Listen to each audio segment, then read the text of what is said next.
Muy buenas a todas y a todos. Comenzamos ya el directo para hablar del resumen del partido. Vamos a analizar el partido, vuelta de cuartos de final entre Borussia Dortmund y Fútbol Club Barcelona, que acabáis de ver ahora seguramente, y si no, lo echaréis un vistazo próximamente. Os pongo ya, miramos un poquito a la pizarra y os pongo, como siempre, al inicio los sistemas iniciales con los que han empezado. Os marco en amarillo al Borussia, en rojo al Barcelona.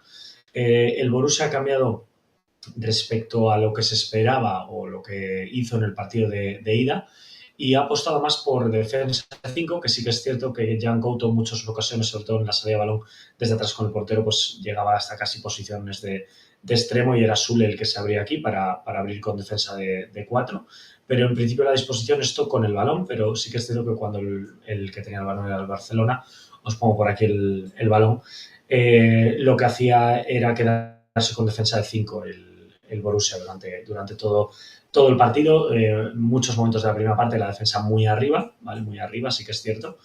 Y bueno, esto ha traído, yo creo, cosas muy positivas y pocas negativas, teniendo en cuenta que una defensa de 5, ya sabéis que siempre lo comentamos, ¿no? Que una defensa de 5, si no la tienes bien trabajada, puede ser un poco lioso a la hora de tener a los compañeros conectados, a los jugadores que salen, sobre todo si es un equipo como el Barcelona, que nada más juega con un delantero centro, como en el caso de jugar aquí con Lewandowski, pues al final tienes a un jugador que está moviéndose aquí, como veis, y está fijando a 3 centrales, no a 2, es decir, que hay una superioridad de un jugador más en otra zona del campo. Y esto, bueno, en principio puede ser un problema, sí que es cierto que no lo ha sido. ¿Dónde han empezado? ¿Dónde han empezado sobre todo los problemas del Barcelona? Yo lo que creo es que le ha costado mucho, me lo habéis comentado también por el directo.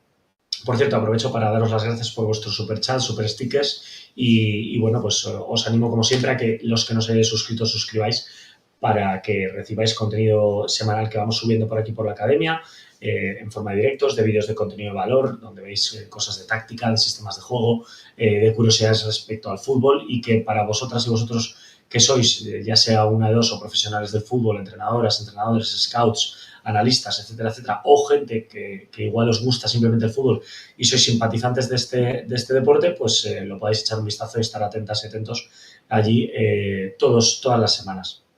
Os quería comentar que en un principio, a mí la sensación que me ha dado con este 5-2-3 que ha planteado, 1-5-2-3, perdón, que ha planteado el Borussia Dortmund, lo que me parecía es que el Barcelona iba a tener una superioridad en el medio, porque claro, fijaros, aquí os estoy marcando estos 3 jugadores que están en el medio, que son, en este caso en el partido de hoy, uno de ellos es Frenkie de Jong, otro de ellos es Gavi, otro es Fermín, y la idea es que estos 3 jugadores tienen que ser superioridad ante estos 2 jugadores del Borussia, pero sí que es cierto que Fermín, yo la verdad que en este sentido no le he encontrado mucho sentido a que Fermín hoy juegue tan arriba, ¿vale? Creo que en la segunda parte ha tenido más facilidad de poder contactar con el balón, y Fermín ha jugado aquí casi como un segundo delantero, muy a la altura de Lewandowski, y claro, esto ha provocado pues que el centro del campo del Barcelona estuviera muy presionado, ¿no?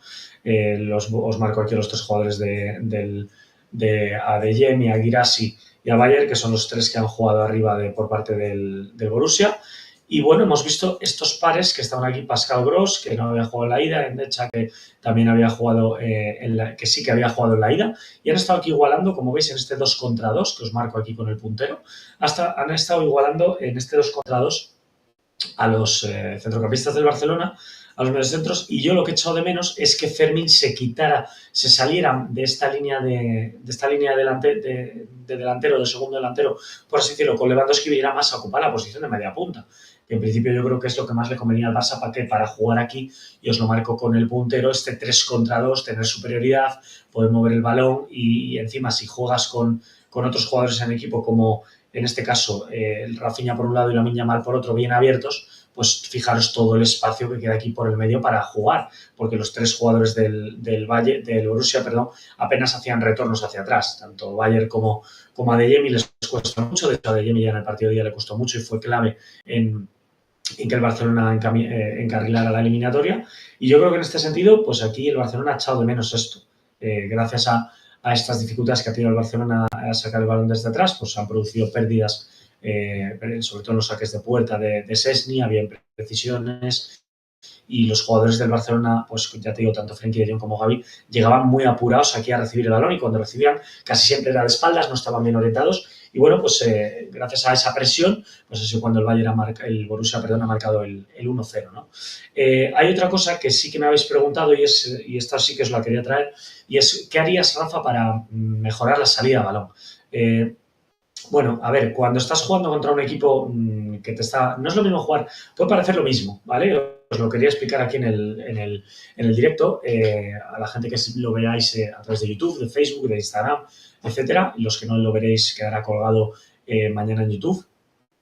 No es lo mismo, puede parecer el mismo sistema, pero no es lo mismo jugar contra un 1-5-2-3 que contra un 5-3-2. Es decir, que aquí haya un jugador más en el medio campo condiciona mucho, ¿vale? Y condiciona mucho en qué, en dónde se encuentran los espacios libres. Os explico por qué. Cuando tú juegas contra un 5-3-2, déjame que os quite por aquí a jugadores del Barcelona. Quiero que veáis bien el sistema por parte del Borussia, que veáis bien a todos los jugadores, ¿vale? Entonces, os dejo nada más la defensa de 4 y esta es un poco la idea. Cuando tú juegas contra un 1-5-3-2, ¿vale? Con los dos delanteros por aquí, que es cuando muchas veces, bueno, pues si veis partidos del Atlético de Madrid, muchas veces el Atlético de Madrid juega de esta manera, con este 5-3-2. Cuando tú juegas contra un equipo que juega con este 1-5-3-2, donde está la posibilidad de hacer superioridad es en la banda. ¿Por qué? Porque estos tres jugadores del medio, los dos que juegan de interiores, están muy lejos para llegar a las ayudas de la banda. Entonces, tienen que bascular mucho. Quizá en la primera parte te pueden llegar frescos, pero en la segunda, si eres un equipo que circula mucho el balón, cuando le llevas el balón de un lado a otro, créeme que esto va a ser muy difícil que lleguen y vas a encontrar muchas veces este 2 contra 1 aquí en banda que te marco con el puntero, ¿vale? Este 2 contra 1 aquí en la banda, que esto sí que se le puede sacar mucho partido. Claro, todo esto cambia mucho cuando en vez de este 5-3-2, como te digo, tenemos un 5-2-3. ¿Por qué? Porque estos dos jugadores, los dos jugadores de los que están de extremos, que en este caso eran Adeyemi y Bayer, por la posición que ocupan, sí que pueden ayudar un poquito más a replegar, ¿vale? O a favorecer que este 2 contra 1 no se produzca, ¿vale? Pero claro, ¿dónde va a estar entonces el espacio? El espacio queda aquí. Déjame que te lo marque porque es muy claro. Aquí el espacio lo vas a encontrar en zonas interiores, ¿vale? En estas zonas aquí y en estas zonas también de aquí. Si tienes a dos extremos, como el caso de Barcelona, que el Barcelona lo tiene, y los equipos, la verdad que sobre todo los demás de alto nivel en Europa tienen buenos jugadores de extremo, te van a fijar mucho aquí a los dos laterales o a los dos carrileros. Si juegas con defensa de 5, te les van a fijar mucho. ¿Para qué? Incluso te les van a llevar muy lejos para obligarte a replegar más y a llevarte la línea al fuera de juego más atrás. ¿Para qué? Para dejar espacio a que aparezcan aquí los interiores, en estos espacios, ¿vale? Estos espacios por detrás de los dos medios centros, ¿vale? Son espacios muy aprovechables. El delantero centro va a estar aquí, fijando, haciendo bloqueos de simulación, sobre todo en estas zonas de aquí para fijar a centrales, pero en las zonas por aquí, en los laterales sobre todo de los dos jugadores de los medios centros y también en las zonas de detrás, ¿vale? Sí que van a aprovecharlo mucho. Entonces, el Barcelona jugando contra un 5-2-3, como ha sido el caso, no lo ha aprovechado tanto. De hecho, han estado muy estáticos. Tanto Frenkie de Jong como Gavi deberían ser jugadores que cuando el Barcelona está sacando el balón, por ejemplo, desde atrás, pues ocupen ya estas zonas para obligar a que los mediocentros se muevan. Si el mediocentro aquí se mueve, pues perfecto. Tienes aquí un pase para jugar directamente largo, buscando al alejado para que venga Lewandowski y obligas así a uno de los centrales a salir de zona. En el caso de que, vamos a imaginar que este jugador no pierda la posición y tú tiras el desmarque aquí, si eres Frenkie de Jong o Gavi, esto Pedri lo hace muy bien, ¿vale? Pues directamente el balón lo recibes aquí solo y ya controlas, te orientas, juegas, cambias la dirección, lo que toca hacer o juegas de cara, ¿no? Sin embargo, hoy el Barcelona ha estado con estos dos jugadores muy estáticos y lo que ha sorprendido mucho ha sido la participación. Yo creo que en este sentido se ha echado mucho de menos que Fermín viniera más a recibir el balón por aquí solo, ya que pues bueno, si van a quedarse en estático tanto Frenkie de Jong como Gavi y van a fijar aquí a Pascal Gross y a Necha, pues poder jugar por otras zonas, ¿no? Y creo que esto el Barcelona pues lo ha echado mucho de menos. Luego también otra cosa que ha costado mucho hoy al Barcelona y no suele ser habitual normalmente, creo que quizá pasa un poco factura el hecho de jugar un partido que ya va 4-0, que vienes de jugarle el partido de ida con un 4-0, y las ayudas que han llegado tarde casi siempre tanto de Rafinha como de Rafinha como de Lamine Yamal, ¿no? Aquí a Gerard por un lado cuando lo encaraban, de hecho aquí en una acción, no sé si en la primera o segunda parte, pero Rafinha llega tarde, hace una falta que no tiene mucho sentido, pero es por llegar tarde. Lamine Yamal también no ha ayudado mucho a que Adeyemi en muchas ocasiones fijase aquí a Koundé y pudiese intentar regatearle, y esto también ha condicionado mucho todo lo que ha sido el desarrollo del partido. Luego, cuando empieza la segunda parte, el Borussia vuelve a marcar el gol, el 2-0. Esto lo habéis visto. Bueno, el Borussia se vuelca, no le queda otra. Creo que es lo que hace lo que tiene que hacer. Y llega la jugada que está, os la quiero traer. Es la jugada del 2-0. Os quiero traer el 2-0 porque quiero que la analicemos. Me habéis preguntado muchos que qué gol tan raro que ha marcado el Borussia. Yo la verdad que el gol que ha marcado el Borussia me ha parecido muy, muy interesante, sobre todo una cosa que ha sucedido. Os lo voy a marcar por aquí, déjame que os mueva un poco la pizarra. Por cierto, recordaros, mientras os voy poniendo por aquí la pizarra y os lo voy colocando, recordad que seguimos teniendo abierto el curso de experto en análisis táctico avanzado. Os lo pongo por ahí, lo veréis por aquí debajo, en la zona de abajo lo veréis, y en la descripción os lo voy a dejar, os vamos a dejar aquí, alguien del equipo os dejará el enlace para que os podáis seguir uniendo a este curso, que ya sabéis que es nuestro curso estrella dentro de la academia. Es el curso, yo os digo, como máximo responsable de aquí de la academia, seguramente es el curso de todos los que tenemos, del cual más nos sentimos orgullosos por la acogida que ha tenido para vosotras y para vosotros desde hace ya unos cuantos años, pero también por el hecho de que vamos renovando constantemente el contenido, vamos añadiendo ejemplos nuevos, os enseñamos cómo analizar a tiempo real un partido, sacar detalles pequeños que podáis usar, y luego le hemos añadido, ya sabéis, en los últimos meses, que esto muchos de vosotras y vosotros que estáis aquí sé que lo conocéis, el módulo de comunicación efectiva para entrenadores de fútbol, para que sepáis pues, cómo gestionar diferentes comunicaciones que un entrenador tiene que hacer en muchos momentos, ya sea con su equipo, con su cuerpo técnico, con el club, cuando tiene que negociar un contrato, cuando tiene que negociar su llegada a un club, cuando se reúne quizás con el director deportivo, por ejemplo, ¿vale? Y eso, la verdad que es muy, muy interesante y bueno, os explicamos también muchos casos prácticos de cosas que suceden en el fútbol profesional de hoy en día y que tenéis que estar pues muy preparados y preparados para no cometer errores, ¿vale? Y saber cómo gestionar esto.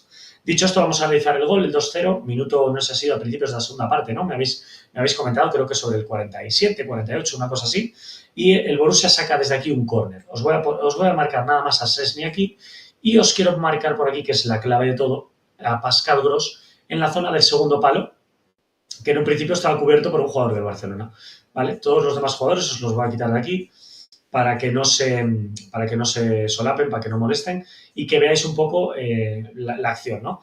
El tema es el siguiente. Hay un jugador en el segundo palo aquí del Borussia, te voy a colocar a uno, ¿vale? Nada más para que lo veas, creo que había un par de ellos, pero bueno, no quiero llenar mucho la pizarra. Y la idea es la siguiente, este es Szczęsny, te le pongo aquí. La idea es la siguiente. El jugador del Borussia viene por aquí, por la zona del segundo palo, y se pone por delante de Szczęsny. ¿Sí? En lo que se llama, normalmente esto es una acción de fútbol sala que se llama bloqueo pasivo. Un bloqueo pasivo es un bloqueo en el cual tú te pones delante de un jugador o detrás o a un lado o donde tú quieras y lo que haces es dificultar el que otro jugador vaya en esa dirección donde quiere ir porque tú estás en medio, ¿vale? Es decir, estás haciendo una pantalla. ¿Por qué es pasivo en este caso? Porque el jugador Pascal Gross se ha quedado quieto. ¿Vale? Un bloqueo activo es cuando tú vas corriendo, cuando usas tu cuerpo pero ya corriendo, en dinámica, en movimiento, o cuando usas las manos para empujar, que esto ya sabéis que puede ser falta, de hecho se está mirando mucho y con el VAR hoy en día ya no se pueden hacer. Los primeros 2 años más o menos, hasta que el VAR ha cogido ya la práctica, sí que era posible hacer un bloqueo activo con las manos o poniendo un poco una mano, solo el pecho, un hombro, lo que fuera, y sí que no cabía la posibilidad de que no te lo pitasen la falta. Pero hoy en día esto ya es casi yo diría imposible. Y en este caso Pascal Gross lo que ha hecho ha sido venir aquí al segundo palo y desde el segundo palo lo único que ha hecho ha sido ponerse aquí delante de Szczęsny, pero quedarse quieto. No se ha movido, no ha hecho nada, simplemente lo que ha dificultado es que como el balón venía aquí al segundo palo, Szczęsny no ha podido hacer todo el recorrido de girarse corriendo hacia atrás para poder despejar o prolongar el balón a córner o hacia más fuera del área o lo que fuera. Y aquí ya sabéis cómo ha terminado la jugada. La jugada ha terminado, pues bueno, ha venido un jugador del Borussia aquí, ha prolongado hacia aquí otra vez hacia dentro del área y Guirassy ha rematado. Pero lo clave de todo es este bloqueo pasivo. Muy interesante meteroslo esto en vuestras jugadas de estrategia, los bloqueos pasivos, ¿vale? Para que no os piten falta, simplemente el jugador se coloca delante, no hace nada más, no empuja, no va corriendo a interceptar, no mete el hombro, simplemente se pone delante para que el jugador que venga se pueda chocar con él, pero simplemente se pone delante de su trayectoria a la cual pues podría ir en este caso Szczęsny si quisiera interceptar el balón. Y esto me ha parecido lo más interesante de todo del partido. Espero dejarnos por aquí en comentarios, por supuesto, qué os ha parecido el partido, qué habéis echado de menos, qué hubierais hecho si sois entrenadores del Barcelona o no. Me habéis dicho muchos que me ha parecido interesante también, pues, oye, no ha tardado Rafa mucho Flick en cambiar a Frenkie de Jong. Bueno, yo creo que hoy tenía confianza en Frenkie de Jong y a pesar de que tenía una tarjeta, fijaros que la está moviendo mucho de posición, al final acaba de media punta, seguramente para no arriesgar mucho en que le saquen una segunda tarjeta, ¿no? Que esto podría haber sido un problema porque con un jugador menos yo creo que el partido todavía se podría haber complicado más. Y bueno, esto es lo que os hemos traído de análisis de este partido. Ponernos en comentarios si echáis algo de menos, qué habéis visto vosotros en el partido, qué hubierais cambiado si fueseis el entrenador del Barcelona en el descanso o el entrenador del Borussia en los minutos finales. Y nada, nos vemos en el próximo vídeo. Esto ha sido todo. Como siempre, un abrazo de aquí desde la Academia. Yo soy Rafa Campo. Nos vemos en el próximo vídeo. Hasta pronto.